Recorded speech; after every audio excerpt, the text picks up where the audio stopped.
हालांकि कई प्लैनेट की कुछ क्वालिटीज धरती से मिलती जुलती हैं, लेकिन एक चीज है जो इसे सबसे खास बना देती है, जो यहाँ पर जीवन का कारण भी है, और वो है पानी, जिसके कारण धरती को नीला ग्रह भी कहा जाता है।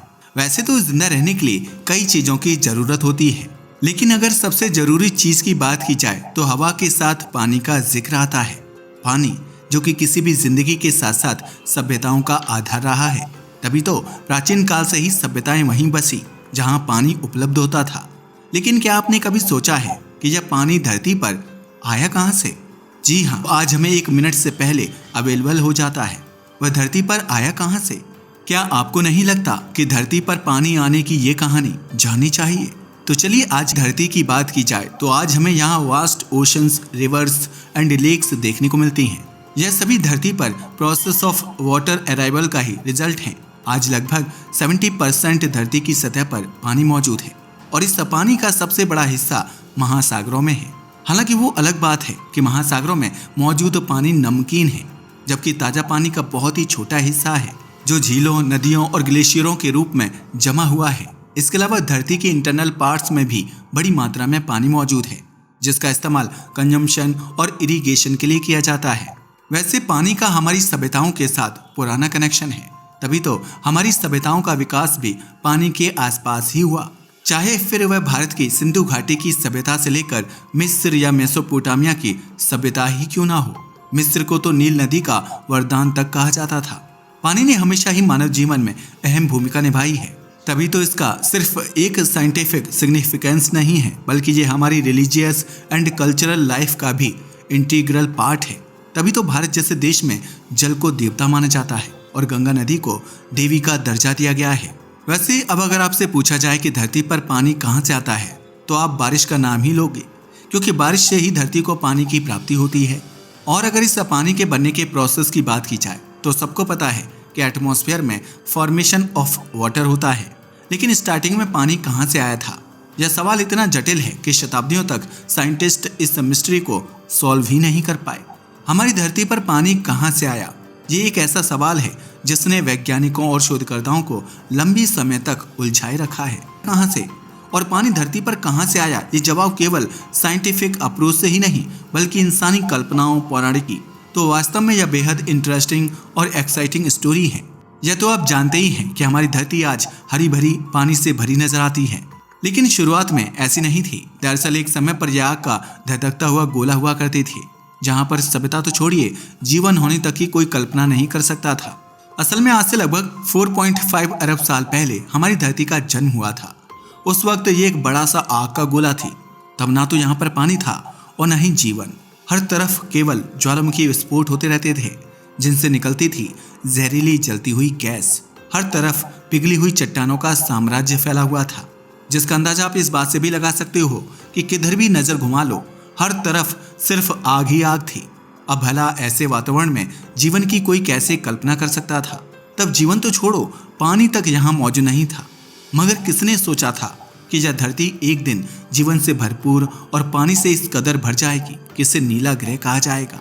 तो फिर सोचने वाली बात है, जब धरती आग का गोला थी तो फिर यह इतनी खूबसूरत और ऐसा खूबसूरत प्लेनेट बनी कैसे?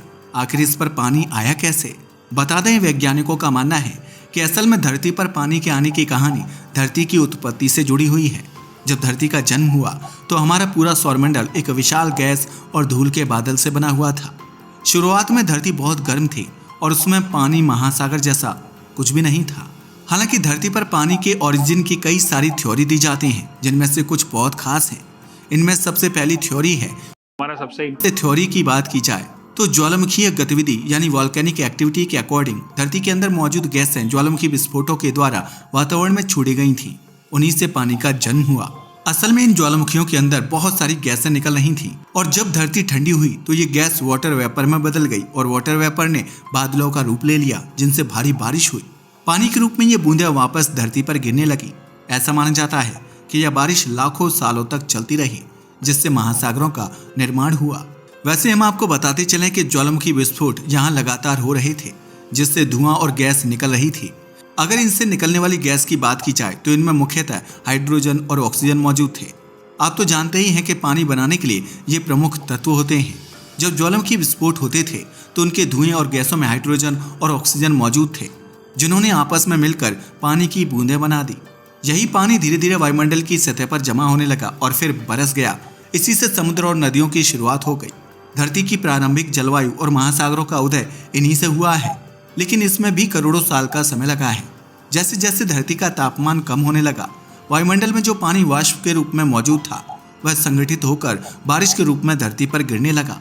यह बारिश लगातार करोड़ों सालों तक होती रही, जिसकी वजह से हमारी धरती पर जल निकायों का निर्माण शुरू हो गया। इन जल निकायों ने धीरे धीरे महासागरों का रूप ले लिया और वैज्ञानिक मानते हैं कि आज हमें जो पानी दिखाई देता है उसकी उत्पत्ति उसी समय हुई थी जब धरती ठंडी होने लगी थी और बारिश का सिलसिला शुरू हो गया था। लेकिन इसे सच नहीं माना जा सकता, क्योंकि ये सवाल उठता है कि इतनी बड़ी मात्रा में पानी केवल धरती के अंदर की गैस से कैसे आ सकता है। क्या सिर्फ गैसों से ही इतने बादल बन गए कि लाखों साल तक लगातार बारिश चलती रही? यही वजह है कि इसे परफेक्ट नहीं माना जाता। और इसी वजह से दूसरी थ्योरियां भी सामने आती हैं, जैसे धूमकेतु यानी कॉमेट्स की थ्योरी। इस थ्योरी के अनुसार कहा जाता है कि धरती पर पानी बाहरी अंतरिक्ष से आया है। असल में वैज्ञानिकों का कहना है कि धरती के बनने के समय हमारे सौरमंडल में कई कॉमेट्स एंड मीटियोरॉइड्स लगातार टकरा रहे थे, क्योंकि ये वही दौर था जब लगातार प्लैनेट का फॉर्मेशन हो रहा था। अगर बात की जाए कॉमेट की, तो ये धूमकेतु मुख्य रूप से आइस एंड गैस के बने होते हैं। जब ये धरती से टकराए तो उन्होंने अपने बर्फ को पानी में बदल दिया और इसी पानी ने धीरे धीरे धरती पर oceans and other water bodies को बना डाला। हालांकि इस थ्योरी को भी पूरी तरह से सत्य नहीं माना जा सकता। पता है क्यों? क्योंकि कॉमेट्स का पानी धरती के पानी से मेल नहीं खाता है। हालांकि इसके बावजूद ये कहा जा सकता है कि यह थ्योरी काफी खास है। वैसे इसके अलावा एक और थ्योरी है जिसे उल्कापिंड या एस्टेरॉयड सिद्धांत कहते हैं। इस सिद्धांत के अनुसार धरती पर पानी उल्कापिंडों की वजह से आया था। वैज्ञानिकों की रिसर्च से पता चला है कि धरती पर पानी कार्बोनाइज्ड मीटियोरॉइड से आया है। असल में कार्बोनिल्स में पानी की मात्रा होती है और हमारे सोलर सिस्टम में ये काफ़ी मात्रा में मौजूद थे। और ये भी माना जाता है कि धरती के बनने के शुरुआती दौर में ये धरती से टकराए थे, जिससे आइस और अदर वाटर पार्टिकल धरती पर पहुंचे और धीरे धीरे हमारी धरती पर जल का आगमन हुआ और इन्हीं से महासागरों और दूसरी वाटर बॉडी का फॉर्मेशन हुआ।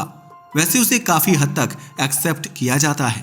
एक्चुअल में मीटियोरॉइड वाटर थ्योरीज को साइंटिस्ट से काफ़ी सपोर्ट मिला है। ऐसा इसलिए क्योंकि उल्कापिंडों में जो hydrated minerals and water particle पाए जाते हैं वे धरती के पानी से मेल खाते हैं। यही वजह है कि यह सबसे ज़्यादा माने जाने वाला सिद्धांत बना हुआ है। ये बात बिल्कुल सच है कि पानी के ओरिजिन का सबसे प्रमुख स्रोत स्पेस से आए कॉमेट्स एंड एस्टेरॉयड हो सकते हैं। दरअसल धरती पर जितनी भी चीज़ें पाई जाती हैं उनमें से अधिकांश का स्रोत धूमकेतु और शुद्ध ग्रह ही माने जाते हैं, चाहे वह भारी मेटल हो या अन्य चट्टानें। अगर शुद्ध ग्रह की बात की जाए तो जब हमारी धरती का निर्माण हो रहा था तो उसे आउटर स्पेस से कई बार